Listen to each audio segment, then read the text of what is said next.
চিন্ময়প্রভুর নিঃশর্ত মুক্তি এবং বাংলাদেশে হিন্দু নির্যাতন বন্ধের দাবিতে কালিয়াগঞ্জে অনুষ্ঠিত হল বিরাট মিছিল। কালিয়াগঞ্জ সনাতনী ঐক্যমঞ্চের ডাকে বুধবার বিকেলে মহেন্দ্রগঞ্জ নাটমন্দির ময়দান থেকে প্রতিবাদ মিছিল শুরু হয়। কুনোর ভারত সেবাশ্রম সংঘের অধ্যক্ষ স্বামী জ্যোতির্ময়ানন্দজি মহারাজ, নাটমন্দির কমিটির সম্পাদক প্রকাশ কুন্ডু, ইসকনের সদস্য পরম পাবন দাস, সন্তোষ ব্যাঙ্গানী, গৌতম বিশ্বাস এবং কালিয়াগঞ্জে বিভিন্ন প্রান্তে সনাতনী ধর্মের মানুষেরা প্রতিবাদ মিছিলে অংশগ্রহণ করেছিলেন। বিবেকানন্দ মোড় দিয়ে মেন রোড ধরে এই প্রতিবাদ মিছিলটি সুকান্ত মোড়ে এগিয়ে যায়। এরপর সেখানে একটি পথসভা অনুষ্ঠিত হয়।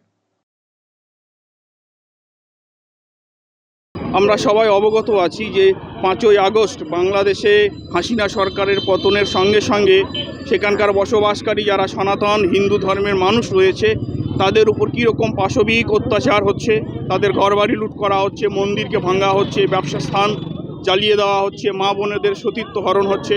তো তারই প্রতিবাদে সমগ্র বিশ্ব আজকে প্রতিবাদ করছে। তারই একটি অঙ্গরূপে আজকে কালিয়াগঞ্জের নাগরিক সমাজের পক্ষ থেকে, জাতীয় হিন্দু ঐক্য পরিষদের পক্ষ থেকে আজকের আমাদের এই মহামিছিল। আজকে আমরা একটা শান্তি মিছিল করলাম। শান্তি মিছিল করে এই সুকান্ত মোড়ে আজকে আমরা যে ইউনূস সরকারের যে বর্বরতা তার আমরা প্রতিবাদ করলাম।